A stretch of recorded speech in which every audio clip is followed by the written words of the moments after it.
A Lincoln County District Court judge granted a judgment of millions of dollars to Alaunna Raffield's family Thursday, siding against the man they blame for her death.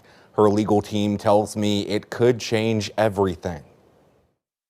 I'm a father of 3 kids myself. I can't imagine. Attorney Brandon Pearson says it's taken strength for Alaunna Raffield's family to keep up a years-long fight. She saw you and you didn't have any friends. She's going to come up to you. She's going to be your friend. The 14-year-old Prague teen found dead in the garage of her home December 8, 2020, a gunshot wound to the head. A lingering question, murder or suicide? The pistol was several feet from her body. Prague police and the medical examiner ruled her death a suicide, but reports indicate simple tests for fingerprints and gunpowder residue on her body weren't done. A test was done on her clothes, but only after the funeral home washed them 3 times. The OSBI wasn't called in either, leading to legislative action. The Oklahoma State Legislature has adopted the Alaunna Raffield Fund. It's focused on making sure local law enforcement have the funds and resources to launch full-scope investigations. Raffield's family took things one step further 2 years ago, filing a wrongful death lawsuit against a man who admitted to police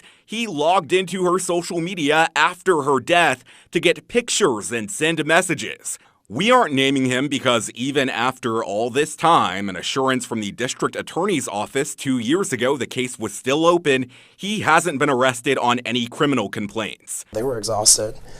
They got very disheartened.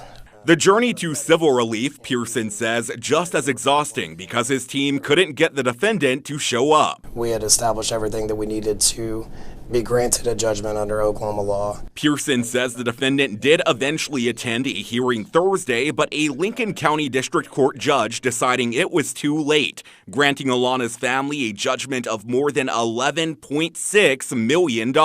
We hope that there will be a rejuvenation in the investigation as a whole. A judge citing the defendant's shocking behavior in a deposition involving Raffield's social media after her death as a reason for his decision. A transcript of the defendant's own words saying in part, quote, "This generally makes me upset with myself that I did something like that, but I did it, you know. I can only face my consequences." You hate bringing up monetary value as it relates to a life. But as far as Alaunna's family is concerned, it means more to them than anybody to have this legal culpability. While it's important to note the Lincoln County DA has changed, we did reach out again today to ask if they're still investigating. I never heard back, but Pearson says his office did today, telling us they asked a few questions about the case. We'll stay on it. This is pretty unusual. Obviously it was in Oklahoma. California's a lot different. So basically the defendant didn't show up.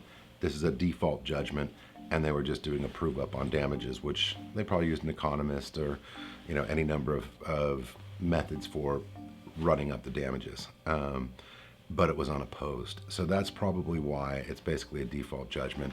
But it was so shocking, the number's so big that it puts it back in the news, puts this story back in front of that community, with the hopes that the police or district attorney or somebody is going to continue to investigate this thing, because I think the family wants the defendant in this case to be accountable. And this was probably a step in that direction. I do not think there is actually going to be any recovery of any real money, and certainly not that entire judgment. Let us know what you think in the comments below. And while you're down there, please like and subscribe. Thanks again for watching.